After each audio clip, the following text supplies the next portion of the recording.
Hola, buenas noches, ¿cómo están? Bueno, mi nombre es Mariana Morera y junto con Juan José Granados, el día de hoy les vamos a presentar síndrome congestivo pélvico, fisiopatología clínica, diagnóstico y manejo. Entonces, a manera de introducción, primero vamos a hablar sobre qué es eso de síndrome congestivo pélvico, vamos a hablar un poco sobre las cifras, creo que es muy importante para que en el momento que nos llegue un paciente con esta condición sepamos diferenciar entre cuál es una y cuál es la otra y tener como diagnósticos diferenciales claros. La anatomía que va a ser muy importante para explicar y entender después la fisiopatología y por qué está ocurriendo todo este síndrome. Dale, siguiente.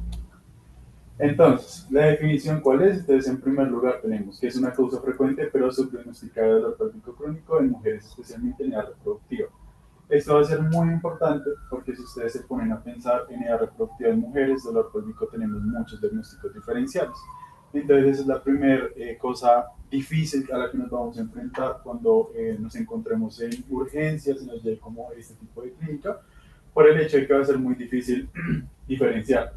Sin embargo, ¿por qué se va a ocasionar este dolor pélvico crónico? Porque va a haber una dilatación y disfunción de las venas ováricas y pélvicas, lo que va a generar un aumento de la presión venosa. Este aumento de la presión venosa va a generar que las válvulas del sistema venoso no funcionen de manera adecuada y haya un reflujo del mismo.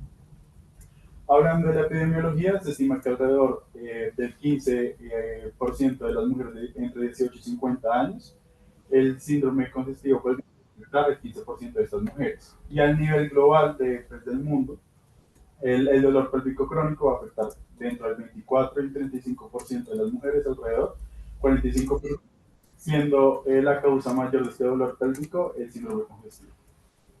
Vale, siguiente. Entonces, generalidades de la anatomía, entonces es muy importante entender cuáles son esas vías que nos van a llevar el flujo para uterino y para ovárico, porque estas son las que nos van a ocasionar el síndrome que, pues, al que nos vamos a enfrentar. Entonces, en primer lugar, de este lado tenemos la vena ovárica izquierda, que va a salir de la renal izquierda, también conocida como renal ipsilateral. Luego tenemos la vena ovárica derecha, que va a salir directamente de la cava inferior. Y ellas, ¿cómo se van a unir? Se van a unir de venas ilíacas y venas gonáticas. ¿Por qué son importantes las venas ilíacas? Porque su unión va a diferenciarse entre hacia dónde van a llegar, si de manera parietal o de manera visceral. Entonces, de manera parietal, ¿a dónde vamos a llegar? A las paredes pélvicas. Entonces, tenemos venas glútea superior e inferior, vena ciática, vena sacra, vena lumbar ascendente y vena obturatriz. Y por el otro lado, que tenemos las viscerales, nos habla un poco más de los órganos que vamos a tener dentro de la pelvis. Entonces, vamos a encontrar todos esos plexos venosos que vamos a encontrar y drenar pues del útero, ovario, vejiga y el recto. Y esto va a ser muy importante para entender ya luego la fisiopatología. Dale, siguiente. Entonces, ¿qué es lo que pasa? Entonces, en primer lugar, quiero que recuerden algo muy importante, que es que la vena ovárica izquierda va a salir de la renal izquierda. ¿Por qué esto es sumamente importante? Porque esta vena va a ser la que más se va a afectar, la que más se va a dilatar y la que más va a generar ese reflujo anómalo, mejor dicho. ¿Y por qué sucede más que todo en esta vena? Porque la presión que va a haber dentro de la arteria renal izquierda va a ser mucho mayor que la vena cava inferior. Entonces es por eso que se van a comprometer diferentes estructuras, por eso que va a generar, digamos, diferentes varices y pues claramente el dolor.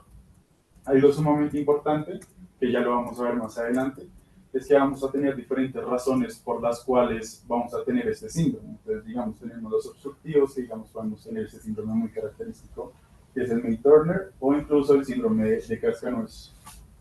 Dale, siguiente.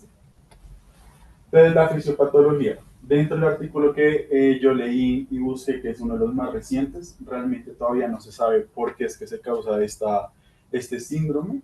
Sin embargo, los investigadores que se han puesto a ver diferentes imágenes, diferentes pacientes y generar diferentes estudios, han asociado que, aunque es un origen incierto, está asociado con una patología venosa subyacente, en donde van a haber dilatación extensa de las venas ováricas y eso va a llevar a una incompetencia de reflujo venoso por las válvulas. También se ha visto que factores hormonales y anatómicos son los que más se van a comprometer y a los que más nos van a llevar a lo que es el síndrome congestivo pélvico. Y esto nos va a llevar, como bien se los decía anteriormente, a la insuficiencia de las venas ováricas y venas ilíacas internas que van a generar las varices que ya les vamos a hablar más adelante en la clínica. Entonces, las dos cosas principales que vamos a tener para explicar lo que está pasando con la dilatación y el reflujo anómalo pues, del sistema venoso es la obstrucción y claramente pues, el reflujo venoso que los venía diciendo por la dilatación, es decir, por la alteración anatómica. Entonces, cuando hablamos del reflujo venoso, es muy importante que va a haber primero la dilatación de la vena varica, ejemplo, de la izquierda, lo que va a llevar a que las válvulas de este sitio no funcionen de manera adecuada y el flujo se devuelva. Y también lo vamos a ver mucho más adelante, pero van a haber diferentes factores hormonales, digamos en el embarazo es muy común por todo este cambio hormonal que están viviendo las mujeres, que nos va a producir venodilatación y pues va a generar y nos va a ayudar a que estas válvulas no funcionen de manera adecuada. Y los patrones obstructivos que se va a deber por una compresión venosa que va a limitar el flujo de saliva. Dale, siguiente. Dentro de los dos síndromes más comunes dentro de la obstrucción tenemos otra vez el síndrome May-Turner, que es este es cuando la vena ilíaca izquierda es comprimida por la derecha, entonces pues va a haber una compresión y no va a dejar que el flujo de salida continúe de manera correcta. Y el síndrome de cascanueces, en donde la vena renal izquierda se va a ver comprometida porque va a estar en la mitad de la arteria mesentérica y de la aorta abdominal. Entonces, ¿qué es lo que va a ocurrir? Como va a haber un aumento de presión, lo que van a hacer las venas en este caso se van a empezar a dilatar para empezar a compensar esa falta de flujo que hay. Y como bien se los decía, cuando hay un aumento de la dilatación, se empiezan a afectar las válvulas, pues provocando pues, toda esa pélvica, todo el dolor y todas las manifestaciones clínicas. Entonces, ¿cuál es el rol del embarazo? Recordemos que en el embarazo van a haber diferentes cambios fisiológicos para que pues, el feto y todo el bebé que se está creando pues, dentro del cuerpo pueda crecer de manera normal y adecuada. Y una de las más importantes para entender o que se va a relacionar con el síndrome congestivo pélvico es la circulación venosa. Entonces se dice que en las embarazadas el 50% del volumen sanguíneo total, lo que va a hacer que las venas digan como, bueno, si hay más volumen, lo que tenemos que hacer es generar mayor capacitancia para que pues, pueda llegar de manera. Entonces este va a ser el primer cambio, que van a ver mayor capacidad de las venas pélvicas para que puedan pasar por el volumen sanguíneo total que está llegando. Cuando nosotros generamos ese aumento de presión, vuelve y juega, vamos a tener una venodilatación, un reflujo venoso y más que todo eso lo vamos a ver en venas ováricas y venas ilíacas internas. Y al momento de la dilatación vuelve y juega, las válvulas no funcionan bien, el flujo se devuelve, genera pues toda la parte de congestión pélvica, todo el dolor. Y por eso se dice que las mujeres embarazadas tienen mayor riesgo de insuficiencia venosa crónica en el sistema venoso pélvico por todo este rol de las hormonas que ya vamos a hablar más adelante. Dale, siguiente. Entonces, ahora sí, la influencia hormonal. Entonces, el estrógeno se considera como un venodilatador muy importante. Entonces, como estas mujeres van a tener gran cantidad de estrógenos, pues nos va a fomentar a que esta venodilatación ocurra de manera más constante y que pues ocurra en mayor casos de las embarazadas. Y algo muy importante es que la progesterona lo que va a hacer en este caso es reducir el tono muscular de la pared venosa para que así se pueda dilatar de mayor con más facilidad, mejor dicho, estas venas pélvicas. Y algo muy común en las embarazadas es el fenómeno de cascanueces, en donde, como bien se los decía, la arteria renal izquierda va a estar dentro de la mitad de la mesentérica superior y la aorta abdominal, generando diferentes síntomas. Dentro de ellos está la congestión, entonces las varices, el dolor en flanco izquierdo y la hematuria. Y ahora la etiología del dolor, porque esto va a ser muy importante porque en el artículo que yo encontré muestra que muchas de las mujeres que ingresan a urgencias no presentan el dolor. Entonces, hagamos un récord. Entonces, síndrome de congestión pélvica, va a haber dilatación, va a haber éxtasis y con ello va a haber un reflujo en más que todo en mujeres multíparas y premenopáusicas. ¿Por qué premenopáusicas? Porque es donde va a haber mayor cantidad de hormonas que van a generar la vasodilatación y la reducción del tono muscular pues de las arterias y venas. Entonces, ¿por qué se dice que algunas mujeres no presentan dolor? Porque va a depender de diferentes factores. Entonces, digamos, la hipertensión venosa pélvica, la liberación de mediadores inflamatorios, que puede estar afectando los diferentes nervios del dolor, y los factores hormonales que va a depender de una mujer embarazada a otra. Por eso es que se dice que está todavía en estudio, que hay diferentes factores individuales para que haya la aparición de los síntomas en específico del dolor. ¿Vale? Bueno, ahora continuando con la clínica, vamos a hablar de las manifestaciones clínicas, factores de riesgo, síntomas y signos clínicos. ¿Sí?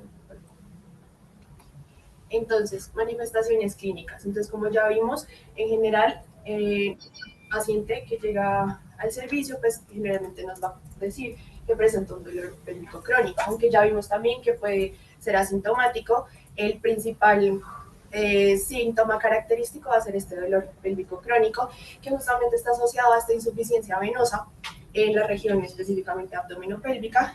Ya vimos por qué afecta principalmente a las mujeres en edad reproductiva, aunque también hay casos donde pueden afectar a los hombres, es un poco más escaso.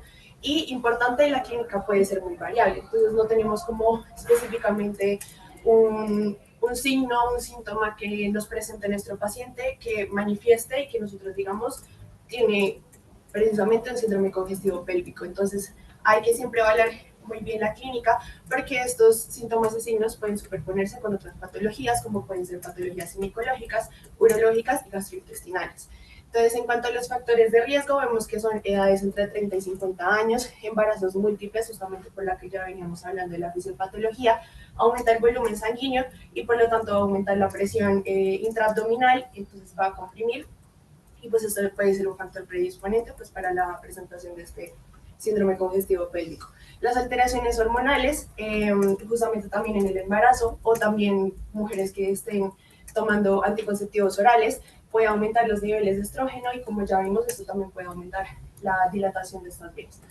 El síndrome de ovario poliquístico también por estas mismas alteraciones hormonales y el aumento constante de los niveles de estrógeno. La obesidad, ya que este tejido adiposo pues, lo que está haciendo es comprimir más como la presión, aumenta la presión intraabdominal, entonces va a dificultar y va a disminuir el retorno venoso. El varicocele, la prostatitis crónica, importante historia familiar también de insuficiencia venosa y factores ocupacionales, como por ejemplo pacientes que en su trabajo estén en constantes jornadas, ya sean mucho tiempo de pie o mucho tiempo sentados, eso también es algo predisponente. ¿Sigue? Entonces, como ya vimos, el síntoma principal, podríamos decirlo como cardinal, pero no que nos diga específicamente que está cursando con un síndrome congestivo pélvico, va a ser el dolor pélvico crónico. Puede ser consultado por más de 6 meses de evolución. Muchas veces cuando es sintomático, muy sintomático, va a ser de característica sordo, o pesadez pélvica y de intensidad variable. Los factores desencadenantes generalmente pues, van a agravarse cuando uno está en una posición constante por periodos largos de tiempo, al final del día y durante la menstruación. Esto también va a hacer que en las mujeres pues como que agrave estos síntomas. Mejora generalmente de cogito supino y puede irradiarse región lumbar, glútea y muslos en caso de que esté muy severo. Otros síntomas podemos presentar la dispareunia profunda, básicamente esto es el dolor cuando las personas tienen relaciones sexuales, entonces esto va a pasar justamente por esta misma hipertensión venosa, la congestión de los plexos pélvicos, entonces al momento de que la persona está teniendo las relaciones sexuales, esta presión va a aumentar y pues va a generar este dolor. En cuanto a síntomas urinarios, pues ya sabemos que tenemos la dilatación, la congestión de los plexos venosos y entonces también esto puede generar una compresión de los órganos aledaños, como sería en este caso la vejiga y la uretra. Entonces nuestro paciente también puede llegar presentando poliequidra, tenesmo vesical y disuria ocasional. Importante también descartar en este caso una cistitis intersticial porque volvemos a lo mismo, no son síntomas que uno diga tiene un síndrome congestivo pélvico. Síntomas gastrointestinales por la misma razón de los síntomas urinarios, que también está comprimiendo otros síntomas, otros órganos aledaños, en este caso también sería el intestino. Nos puede generar una alteración en el tránsito intestinal, entonces nuestro paciente puede llegar con una distensión abdominal sensación de plenitud pélvica. Y finalmente, el síndrome premenstrual exacerbado, entonces esto lo que va a hacer es empeorar los síntomas premenstruales por los mismos cambios hormonales, por el aumento de los estrógenos y va a afectar el tono venoso. Entonces nuestra paciente va a tener una mayor sensación de pesadez y plenitud pélvica. En cuanto a las manifestaciones clínicas, entonces una de las cosas que vamos a ver característico durante el examen físico van a ser las varices pélvicas y perineales. Entonces básicamente lo podemos ver de esta forma. Van a ser como las venas se van a ver como un poco dilatadas, y tortuosas en región pélvica, específicamente cuando está en inicios de, de la enfermedad, debido a esta hipertensión crónica y la congestión de los plexos venosos, específicamente en las venas ováricas e ilíacas internas. Se pueden palpar y pues se ven, como lo observamos en la imagen, como venas muy dilatadas. En casos ya muy avanzados, podemos ver estas venas varices en la región glútea y venas apenas provocando estas varices también en los muslos, como vemos acá. Van a empeorar con el esfuerzo y embarazo y pues en el ciclo menstrual. ¿Sí? Entonces, esta también es una imagen de cómo se vería en una resonancia magnética la, las venas varices o la dilatación de estas venas a nivel de venas pudendas dilatadas. Entonces, aquí podemos ver como, por decirlo así, una maraña de las venitas que están como muy dilatadas, entonces no se ven bien definidas. Esto nos va a indicar que pues hay una congestión de los plexos. ¿Sí? Por otro lado, también tenemos la sensibilidad en la exploración ginecológica. Entonces, muchas veces cuando estamos haciendo este examen físico, la paciente nos va a presentar mucho dolor a la palpación bimanual y en los anexos. Entonces, va a haber una sensación de congestión o pesadez al momento de movilizar el útero y en la realización de la palpación bimanual. Entonces, otra forma que también podemos confirmar como estas varices, estas venas, es por medio de la ecografía transvaginal Doppler, que ya más adelante les voy a hablar un poco mejor, pero básicamente esta imagen nos muestra, bueno, va a ser la prueba clave pues para detectar esta dilatación venosa en la pelvis, y aquí como podemos ver en la imagen es básicamente pues las tonalidades que son rojas, pues es como el flujo que se acerca al transductor. El azul es el que se aleja y como vemos las tonalidades que son como naranjas, como amarillentas y azul clarito, va a ser como un aumento en el flujo, entonces que va a estar un poco más rápido. Y las otras zonas que son áreas mixtas, como podemos ver un poco más en esta parte, es que ya se ve como la congestión venosa propiamente dicha y que hay como un éxtasis. ¿Sí? También vamos a tener en la piel, entonces esto es como una cascada de signos que van a presentar nuestro paciente a medida que va empeorando la enfermedad. Entonces, primero vamos a cursar con una edema en piernas y tobillos. Entonces, básicamente vamos a ver un signo de COVID positivo que se ve por la misma dificultad del retorno venoso desde las extremidades inferiores. ¿Sigue? Después de este edema en piernas podemos presentar ya en casos muy severos una dermatitis ocre. ¿Qué pasa con la dermatitis ocre? Como podemos ver, en general se ve de esta forma, como una zona un poco más oscura, un poco más marrón o tonalidades marrones o rojizas, y esto se da por la hipertensión venosa crónica, que nos va a generar un daño en las paredes vasculares. Entonces va a hacer que los glóbulos rojos salgan y se dirijan hacia piel y tejidos, y cuando salen estos glóbulos rojos van a entrar los macrófagos a fagocitarlos, y cuando se hace este proceso, pues los macrófagos van a descomponer los glóbulos rojos y van a liberar lo que es la hemosiderina, que es básicamente el pigmento ferropénico, que cuando se libera es lo que nos va a generar como esta coloración. Esto nos va a decir que básicamente nuestro paciente está cursando con una insuficiencia venosa bastante avanzada. ¿Sí? Por otro lado, también tenemos la lipodermatoesclerosis, que básicamente es una inflamación crónica, también como lo que le seguiría a la dermatitis ocre. Esta inflamación crónica pues ya se ve bastante marcada, entonces va a haber menos oxigenación, puede generar hipoxia y nos puede llegar a una fibrosis, entonces es una insuficiencia venosa grave.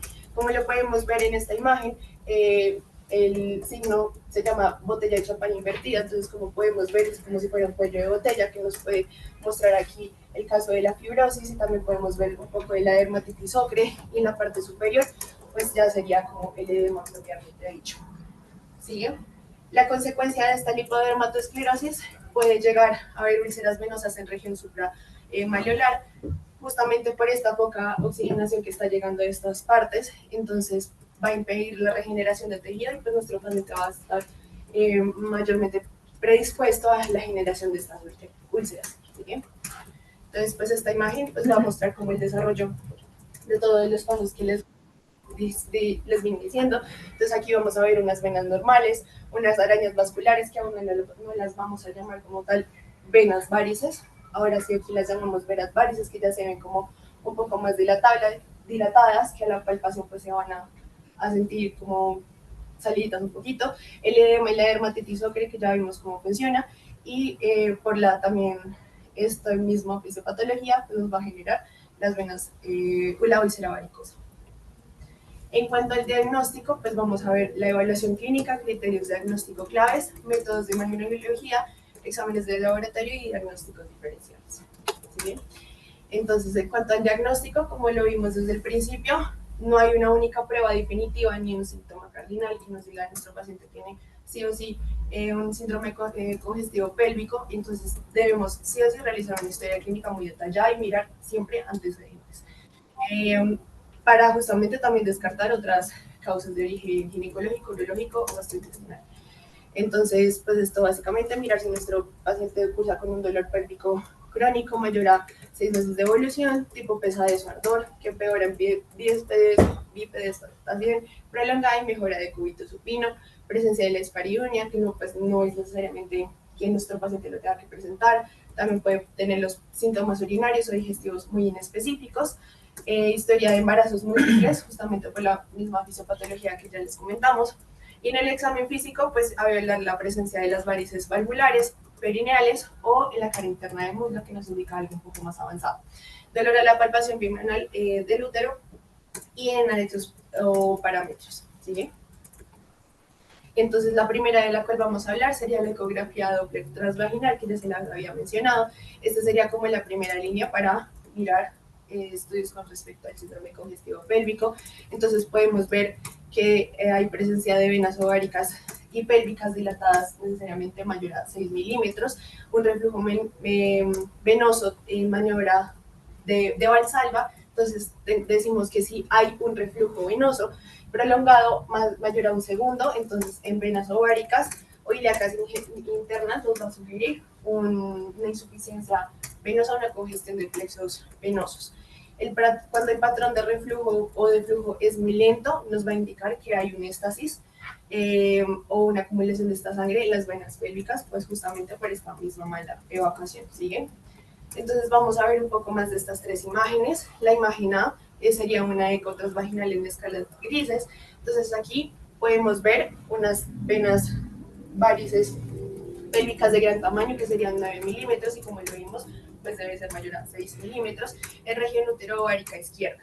En cuanto a la imagen B, este sí es un Doppler de color en maniobra de Valsalva, y pues podemos ver que en general hay varia cantidad de varices y presenta un reflujo venoso bastante marcado.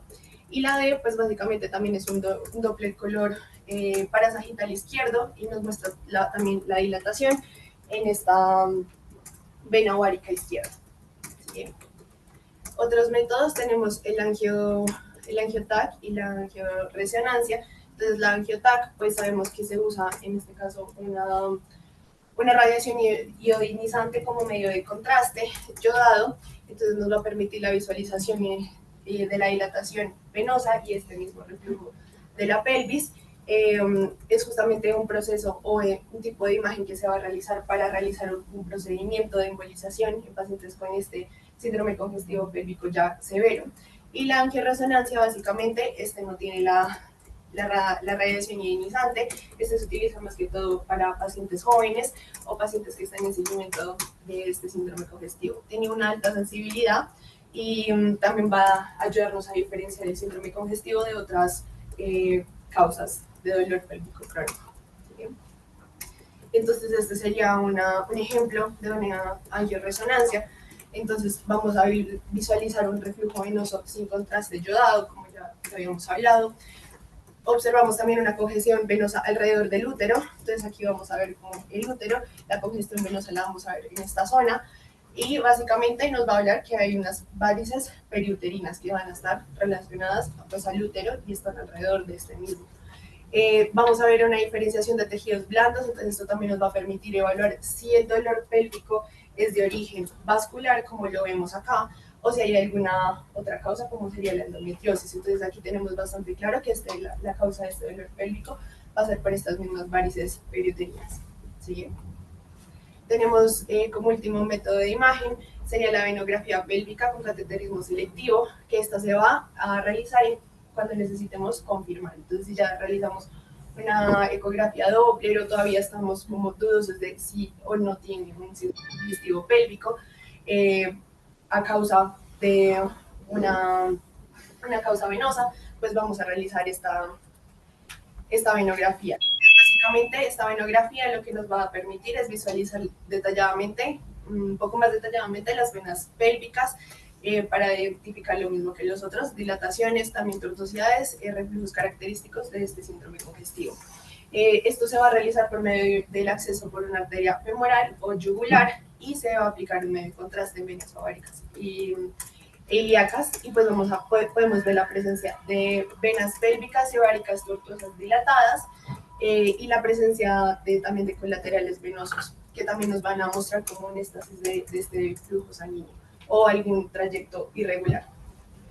En cuanto a los exámenes de laboratorio, pues esto tampoco es como para confirmar sí o sí el síndrome congestivo pélvico, pero pues nos ayuda a descartar otras causas. Entonces vamos a realizar también un hemograma completo para mirar signos de anemia secundarios a sangrados o leucocitosis, que nos puede estar hablando de esta misma inflamación, o infecciones pélvicas. El dímero D, que también es un marcador de la fibrinolisis, entonces vamos a ver si estas venas también pueden ser causa de una trombosis venosa profunda o un tromboembolismo pulmonar, que también puede confundirse un poco la clínica con este síndrome congestivo pélvico. Un perfil de coagulación, justamente también para evaluar una enfermedad trombótica, entonces realizar un protrombina, un TTPA y un INR. Y finalmente unos marcadores inflamatorios, como sería el PCR y el BCG, que pues también nos ayudan a diferenciar un síndrome congestivo pélvico de una enfermedad inflamatoria pélvica. ¿Bien? Y finalmente los diagnósticos diferenciales, que pueden superponer su clínica con este síndrome congestivo pélvico, sería la endometriosis, justamente por este mismo tipo de dolor, pero lo vamos a descartar con una imagen que nos va a mostrar como los tipos de adherencias que podemos ver en esta patología. La biomatasis uterina, que también la podemos descartar por medio de una ecografía, donde vamos a observar masas. El síndrome de atrapamiento de ilíaca o el síndrome de May-Turner, como ya lo habíamos mencionado, y el síndrome de cascanueces también, y una cistitis intersticial, que también nos puede presentar los mismos síntomas urinarios sin infección. Entonces, ahora para hablar sobre el manejo, tenemos 4 cosas importantes: desde la terapia endovascular, la cirugía laparoscópica y el tratamiento médico. Entonces, para empezar sobre la terapia endovascular, hay que tener en cuenta que es de las más utilizadas porque tiene como mayor factor de éxito. Entonces, lo que nosotros vamos a hacer acá en este caso es hacer una embolización transcatéter con el fin de parar ese reflujo que se está dando dentro del sistema venoso. Entonces, ¿cómo lo vamos a hacer o cómo vamos a impedir que este reflujo ocurra? Yéndole pues, las venas incompetentes, y con esta manera vamos a reducir la congestión pélvica. Entonces, ¿cómo tenemos o cómo lo vamos a hacer? Lo podemos hacer de diferentes maneras: estumas esclerosantes, pegamentos biológicos, tapones vasculares y los coils o espirales, que los podemos ver en esta imagen, que son como unos alambres Sí, es como un alambre que vamos a introducir con el fin de pues, ocluir pues, estas venas que están incompetentes y reducir todo el reflujo, reduciendo pues también la congestión pélvica y todos los síntomas que conlleva pues esto. Entonces, ¿cuáles son los pasos que vamos a utilizar para hacer la terapia endovascular? Entonces, primero vamos a acceder a la vena femoral o yugular interna. Luego, gracias al cateterismo y con una imagen de vena ovárica, vamos a ver dónde es que está el problema, dónde está el flujo anómalo, con el fin de llegar exactamente a la parte que es.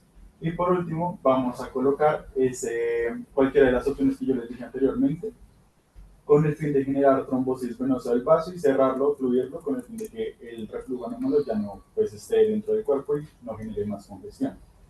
Hablando sobre la eficacia y eficiencia, como bien se los decía, los diferentes estudios de los pacientes con terapia endovascular han demostrado tasas de eficacia de un 90% a los 3 años de seguimiento, ya que hay diferentes, por decirlo así, estudios. Entonces, digamos, en una serie de 56 pacientes, el dolor crónico después de la embolización disminuyó el 65% tras un año de seguimiento. Otro estudio con 67 pacientes encontró que el 82% de pacientes que se sometían a esta terapia endovascular reducían el dolor, y también se ha registrado que muchos de esos pacientes que se someten a este tratamiento no vuelven, es decir, como que es muy efectivo y muy eficaz, ¿vale? Eficiente, perdón. Luego tenemos la cirugía cuando la vamos a realizar, cuando tengamos contraindicaciones de hacer la terapia anterior o cuando la terapia anterior no funcione de manera adecuada.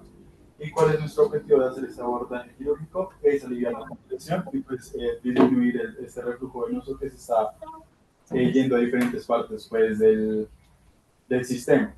Entonces, la primera que tenemos es la ligadura transperitoneal laparoscópica de la vena ovárica. Es la técnica menos invasiva de la cirugía abierta, que ya la vamos a ver. Y puede ser efectiva con pacientes en insuficiencia venosa ovárica significativa, que vuelve y juega, que no mejoró con la terapia anterior y que claramente tenga contraindicaciones de la anterior también. Tenemos la segunda, que es la resección retroperitoneal con cirugía abierta. Esta ya es la última opción porque puede generar diferentes complicaciones, como cuáles: hematoma retroperitoneal, un hilio, una estancia hospitalaria prolongada, que comenta el riesgo de infecciones y el riesgo de anestesia. Otra de las cirugías más importantes en esta cirugía, lo que nosotros vamos a preguntarle a la paciente en este caso, que es más que todo mujeres, es que si desea tener más hijos o si no los desea, porque pues lo que vamos a hacer aquí va a ser pues, quitar el útero y las... Listo, sí, ya. Entonces, de esta No, manera papá. vamos a, Ahora, Vito. no vamos a garantizar que, por eso es importante preguntarlo, porque es importante garantizar que la paciente después de la cirugía no tenga ninguna complicación y no tenga ningún arrepentimiento, por decirlo así, de lo que pues acaba de ocurrir. Sin embargo, esta cirugía que yo les estoy explicando en estos momentos, aunque es muy buena, no va a mejorar mucho el dolor pélvico crónico, entonces toca también evaluar los pros y los contras y cuál es más beneficiosa en nuestro paciente. Luego, que si hay tratamiento médico, si hay tratamiento médico, pero se utiliza en pacientes sin varices vulvares. Entonces, ¿qué es lo que nosotros queremos buscar con el tratamiento médico? Como lo vimos en la fisiopatología, la parte hormonal es muy significativa. Entonces, lo que nosotros queremos buscar con este tratamiento médico es suprimir toda esa congestión venosa mediante la supresión hormonal. Entonces, tenemos tres opciones de tratamiento. Entonces, primero tenemos la gloserelina, que esta gloserelina lo que va a hacer es va a ser un antagonista del receptor de la hormona liberadora de gonadotropina. Entonces, lo que va a hacer es empezar a estimular la hipófisis. Recordemos que en este estímulo hipófisis ovárico van a haber retroalimentaciones positivas y retroalimentaciones negativas. Entonces, cuando llega a un tope de esta hormona, el sistema va a dejar de funcionar para no producir más FSH y LH que nosotros queremos hacer.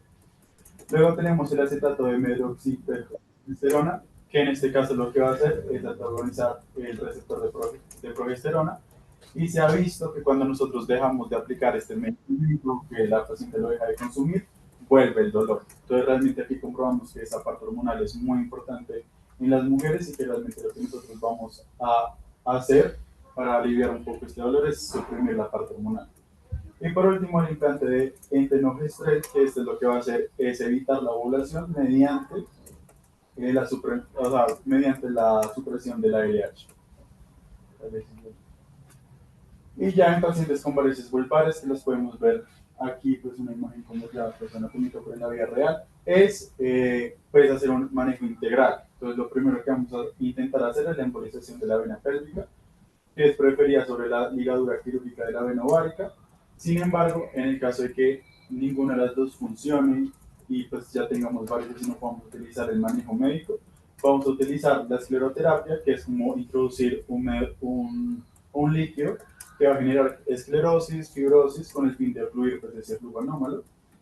Y esto puede ser guiado por ultrasonido en pacientes con síndrome congestivo pélvico leve y reflujo ovárico.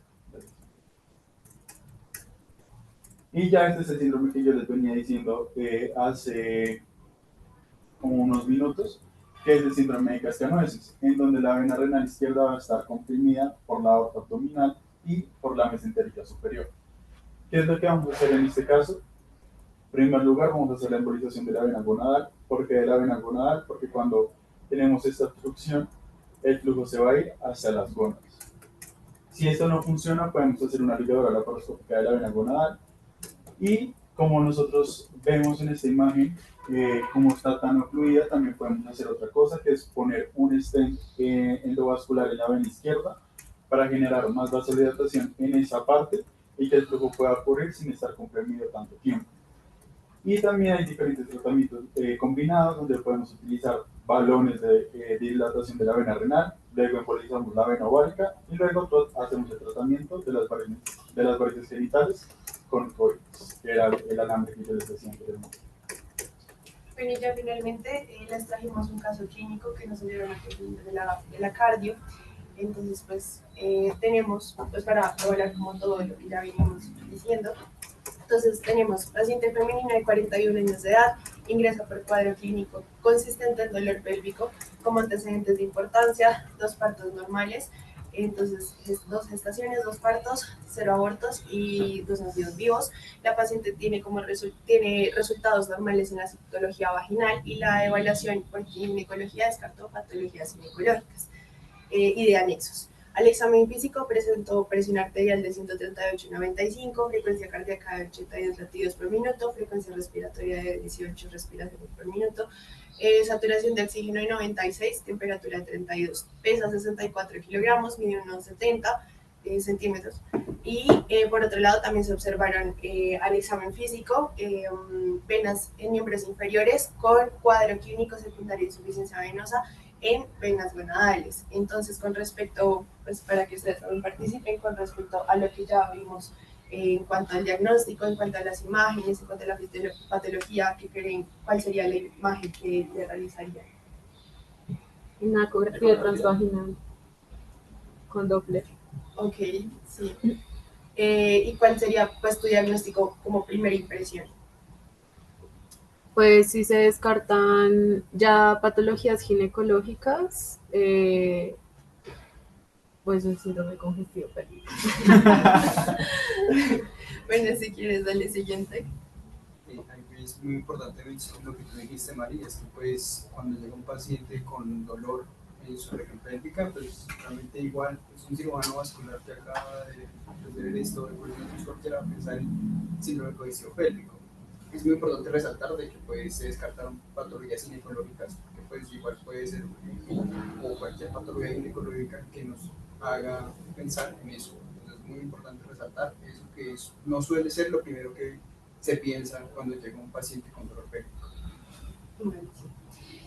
Entonces, pues en este caso, después de la nota de ingreso, nos dijeron que en cuanto a imágenes, lo que se realizó primero fue una tomografía de aorta abdominal, que lo que nos mostró fue una compresión de la vena renal izquierda entre la aorta abdominal y la arteria mesentérica superior. Entonces está asociado a esta dilatación de la vena gonadal izquierda y la formación de varices parouterinas izquierdas. Entonces vamos a descartar lo que ya habíamos visto, el síndrome de cascanueces. Y el diagnóstico que dieron de ingreso fue que hay venas varicosas de miembros inferiores sin úlcera ni inflamación. Entonces, ahora yo les pregunto, ¿qué manejo le darían?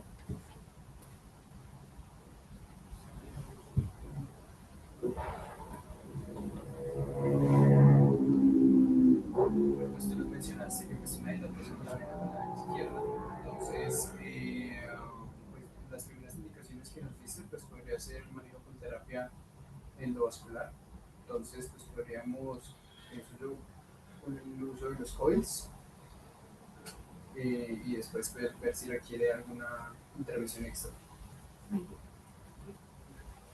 Entonces, pues, hablar del manejo que se dio preoperatorio, pero básicamente lo que tú dijiste está correcto. El análisis del caso, quien nos dice es paciente femenina de 41 años con diagnóstico de insuficiencia venosa de venas gonadales tipo secundario, bueno, paciente clínicamente estable, sin cambios de temperatura, tiene la presencia de estas venas varices atípicas.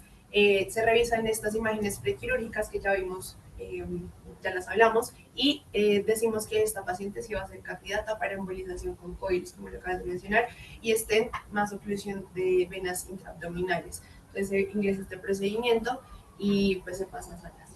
¿Sí? Entonces, algo muy importante antes de hacer todo el tema quirúrgico, tenemos que seguir unos pasos. Entonces, primero consentimiento informado, se obtuvo el consentimiento informado, luego se hizo la preparación, que se hizo asepsia, antisepsia, infiltración con anestesia local, dale siguiente. Y ya luego empezamos a hacer la terapia endovascular, que es la primera línea, como bien se los decía. Entonces, primero vamos a buscar un acceso venoso, entonces se hizo una punción en la vena braquial derecha, se puso el introductor de 10 centímetros, Y luego con una guía hidrofílica de 0.35 por 180 se empezó a navegar hasta la vena subclavia y la vena cava inferior para encontrar este flujo anómalo. La fase diagnóstica es, gracias a la venografía selectiva de la vena gonadal izquierda, lo que hicimos es la cateterización de la hipogástrica derecha e izquierda con el fin de ocluir esa parte y generar el reflujo anómalo. Y como lo hicimos, bueno, como lo hicieron, pues con la embolización de colis interlock 18-40 milímetros de la vena gonadal izquierda se utilizó 2 COIL, de la hipográfica derecha 1 COIL, de la vena gonadal derecha 1 COIL y la hipográfica izquierda 3 COIL. Luego, ya lo que se hizo fue el retiro de los introductores y las guías de compresión manual, colocamos el vendaje comprensivo, el procedimiento salió sin complicaciones y la trasladamos a salas de recuperación y egreso a la casa. Entonces, en el egreso que se puso, entonces paciente que egresa de cirugía ambulatoria tras la colocación de stent de venas gonadales bilaterales se encuentra despierta, alertada, orientada, con buen patrón respiratorio, sin necesidad de oxígeno, presente extremidad cálida, llenado pupilar menor a 2 segundos, es decir, todo el procedimiento salió bien y cuando la fueron a revisar en el postoperatorio también estuvo sin signos de alarma, sin signos de sangrados. Se retira el acceso venoso sin complicaciones y se traslada a la camilla con medidas de seguridad, no requiere dispositivos médicos, sin embargo se le indican diferentes recomendaciones que tiene que seguir de control y de seguimiento. Ya para terminar, pues las conclusiones de toda la charla. Entonces la primera, básicamente, el síndrome congestivo pélvico es una causa frecuente, pero pues es muy subdiagnosticada, de dolor pélvico crónico en mujeres en edad fértil. El diagnóstico requiere un enfoque clínico bastante detallado y estudios de imagen, por lo que vemos que se puede superponer clínicamente con otras patologías. El Doppler transvaginal va a ser la primera línea de estudio y se puede complementar con los otros también que ya vimos. La embolización venosa es el tratamiento de elección en casos sintomáticos.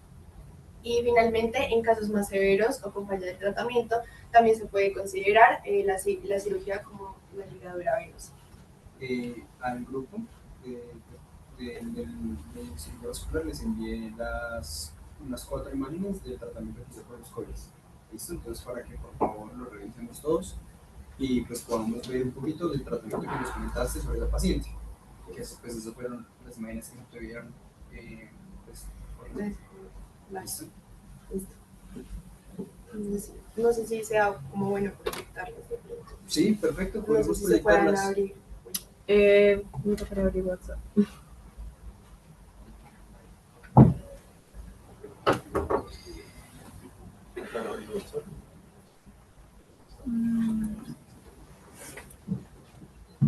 Bueno, muy bien. Creo que hicieron una revisión muy completa de un tema que la gente desconoce. ¿Ustedes conocieron? Realmente no muy bien. Tampoco. De la sala, ¿quién conocía el tema? Nadie. Usted porque está conmigo. Sí, realmente es un tema desconocido en la población médica general. Digamos, ha ido tomando cada vez más relevancia en el medio ginecológico, pero tampoco se consideraba hace 15, 20 años. Y realmente es una patología que tiene unos 30 años de evolución. Colombia participó en el desarrollo del conocimiento de esta patología, en la identificación, en la fisiopatología y en la anatomía. Y se realizó en el Hospital Militar de Bogotá. El profesor Abraham Lecter fue muy inquieto con este tema. Y el doctor Jaime Camacho, que es nuestro jefe del departamento cardiovascular de la cardio, siendo residente, disecaron 100 cadáveres para demostrar la presencia de estas venas. Entonces no se conocía el periférico, no se conocían las venas ováricas y mucho menos el varicocele periférico femenino. Fíjense que yo creo que el varicocele masculino mucho más tiempo lleva el tratamiento de evolución pero en ginecología no. ¿Quieres dejar correr las imágenes? Las miramos.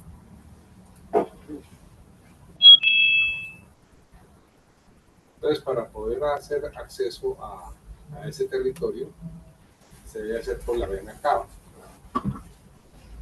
Uno puede llegar por las venas femorales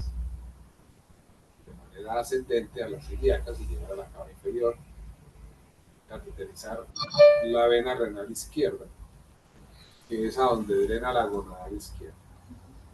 Y la gonadal derecha drena a la vena cava directamente o muy cerca al origen o a la llegada de la vena renal a la cava. Esos son dos plejos, los plejos gonadales de las varices gonadales. Pero en la pelvis, que cuando tenemos varices vulvares, varices perivaginales, están comprometidos los plejos hipogástricos, que son las venas ováricas que mencionamos.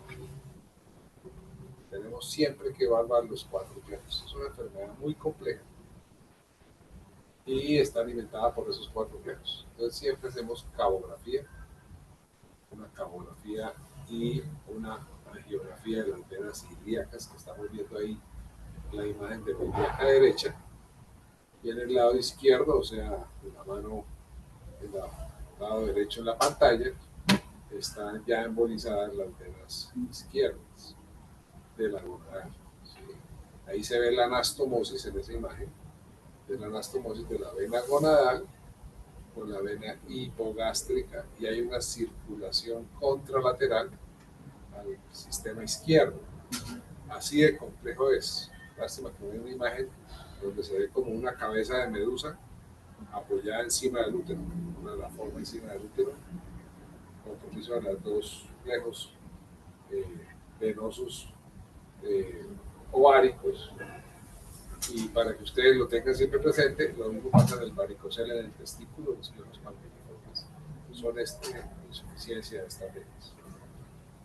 Entonces, eso, pues Colombia contribuyó en el conocimiento de la enfermedad, y pues directamente nosotros con el doctor Camacho y el Hospital Militar con su profesor, el doctor Leco. Posteriormente se desarrollaron, esas técnicas eran todas abiertas. No teníamos en ese momento ni catéteres, ni abordajes, ni experiencia de técnicas endovasculares como las que están ustedes viendo.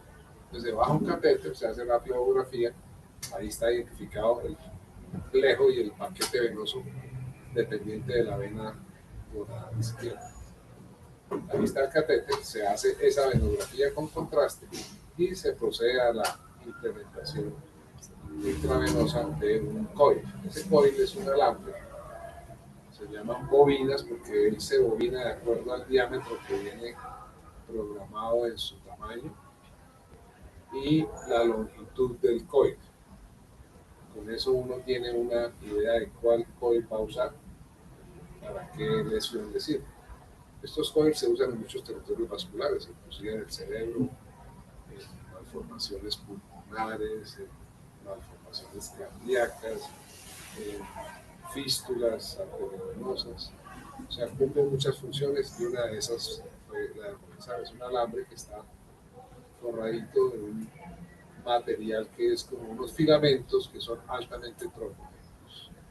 Entonces él entra recto, con un alambre recto, apenas uno empieza a liberarlo, se va enroscando y se bobina ahí en forma de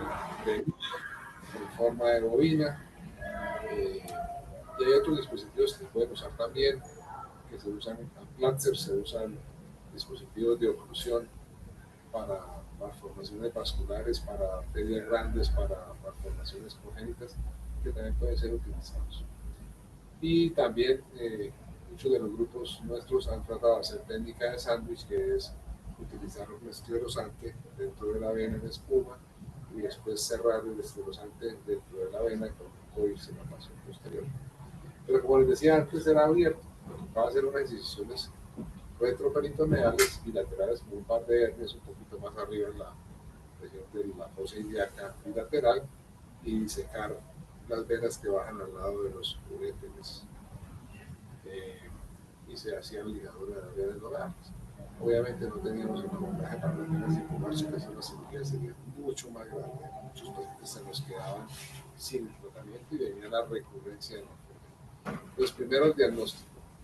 Y ustedes mencionaron 2 temas muy importantes, el Newcracker y el May Doppler, porque realmente la etiología de esa dilatación venosa puede ser la compresión de la vena y no la insuficiencia venosa. El paciente consulta por dolor y van a hacer examen y encuentran varices Si fue que se comprimió la vena por la arteria, que se puede trombosar, se trombosó, el paciente nunca consultó por edema de la extremidad y toda su derivación se realiza a través de las venas pélvicas y gonadales. Por eso no puede entrar uno impunemente a ligarlas hasta que no tenga el diagnóstico y confirmado. Uno puede tener aproximación con ultrasonido transvaginal, con la tomografía, que le da una buena información, pero siempre entra uno con la fluorografía. No hacemos fluorografía diagnóstica, ya tenemos confirmación de que tenemos venas pélvicas y gonadales, pero sí tenemos que confirmar cómo están los terrenos que vamos a tratar. Sería un pecado muy grande tapar los sistemas de derivación colateral que tiene el paciente. Muchos de estos pacientes a veces no tienen síntomas ni siquiera en las extremidades, y apenas uno le cierra todas las varices que tiene colaterales, empieza a hincharse la pierna porque tenía tapada la vena primaria original. ¿Sí? Entonces, no es tan fácil, hay que siempre tener conocimiento de la enfermedad y de esta manera tratarla. ¿Sí? No son imágenes, son pacientes, hay que mirar el complejo. Es una de las causas, cuando es dolor pélvico, es una de las causas de dolor pélvico que se pueden corregir en el paciente. Hay que advertirles que no se ve sino hasta el tercero o cuarto mes la mejoría. Cuando uno los trata, pueden hacer severa congestión secundaria al tratamiento y a la embolización, si obstruyen esos paquetes venosos y producen una congestión mayor, y va a pasar al tercero o cuarto mes, va a tener la mejoría. Muchas tienen periodos prolongados de menstruación, metorragias y múltiples hemorragias disfuncionales. A veces también el quitar este plejo puede favorecer, pero obviamente no estamos tratando ni los plejos del útero, pero sí la congestión. Y la otra cosa que no podemos olvidar es que es una de las causas. Y estos pacientes con dolor pélvico, allí está el colon, la vejiga, aquí están los ovarios, los anexos, la salpingitis, la endometriosis, hasta allá puede llegar el sigmoide, inclusive puede estar el ciego. Entonces, la pelvis en la mujer, cuando está en bipedestación, es un sifón. Y este sifón tiene todo el peso que tiene el abdomen y la pelvis, incluido allí, más la vejiga y demás. Si son multíparas, pues más. Entonces, a veces uno cree que con esto le va a quitar el problema y si tiene otras causas no se quita el problema. Entonces puede hacer un análisis interdisciplinario. Como ustedes mencionaron, los tratamientos médicos a veces necesita que el ginecólogo sea la cabeza del tratamiento. Y a veces tiene unos resultados maravillosos, pacientes que se les quita el malestar. La dispareunia esta vez es la cosa que más se corrige. Es una enfermedad que acaba matrimonios. Las mujeres no se dejan tocar. Están en el periodo y no se pueden tocar. Entonces tiene un componente psicológico muy importante, afectivo muy importante. Y como le digo, es causa de divorcio. Entonces, corregirle la dispareunia a una paciente joven es muy importante. Entonces, es importante el tema es bien relevante para el grupo en que estamos. Y la otra cosa son las varices atípicas en las piernas, cuyo origen no son las afenas ni los territorios que todos conocemos. El origen son varices atípicas a través del agujero obturatriz del transcurso de las venas ováricas que van hacia la posterior, están en el muslo, en la cara posterior y no están en la fosa femoral, en el origen de las afenas. Esa es la otra causa que siempre debemos buscar. Ya casi siempre en buenos laboratorios vasculares apenas se hace el duple, se dan cuenta que la vena que está alimentando no es la safena, uno es enfático en decir que tiene venas de origen pélvico, pero hay que hacer estudios complementarios con la ultrasonido y la ecografía transvaginal. Lo felicito por la presentación. ¿Qué hora es? Son las 7:38. Vamos en tiempo. Yo tenía una pregunta, doctor. Teniendo en cuenta que el tratamiento principal puede ser el uso de los coils, ¿estos coils pueden contraindicar una resonancia? No, esos materiales son nitinoles y aleaciones precisamente que no tienen contraindicación para. Lo que pasa es que no contraindica la resonancia como un marcapasos que se lo podría arrancar al paciente, lo podría matar, ¿sí? No es eso, pero artefactos que produce son muy serios, igual que las endoprótesis. O sea, uno no va a matar el resonador, porque son agresiones, pero los artefactos no van a permitir ver las zonas que está usted evaluando con la resonancia. Son cuerpos extraños que ahí se ven de manera difusa, marcados, que tienen un impacto en la imagen. Hay que advertir. Pero sí es un punto importante. Sí, cada vez que tenemos más agresiones, nitinones y todo son menos graves. Cuando era ser inoxidable, sí, pero no, ya no nuevos productos.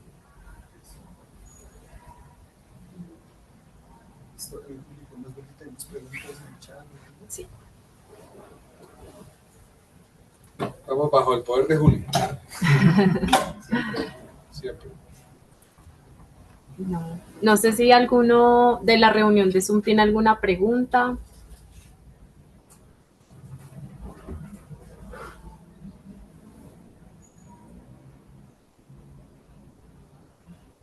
Parece que no.